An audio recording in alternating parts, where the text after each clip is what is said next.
Welcome back to my channel. This is Mikey Lifestyle. Our lesson for today is 3 ways to say I am proud of you. 3 ways to say I am proud of you. Gambarimashita ne. Yoku dekimashita ne. Sugoi desu ne. Yan ang 3 ways to say I am proud of you. Gambarimashita ne. Yoku dekimashita ne.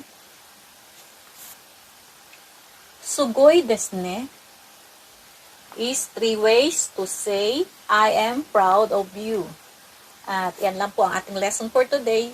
At thank you sa panonood ninyo. And that's all for today mga children. I hope na may natutunan kayo at sana ay huwag kayo magsasawa na panoorin ang aking mga basic lesson.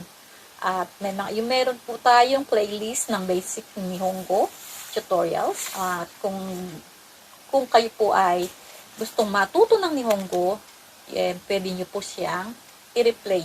Thank you very much. Arigatou gozaimasu. Mata ne. Bye-bye.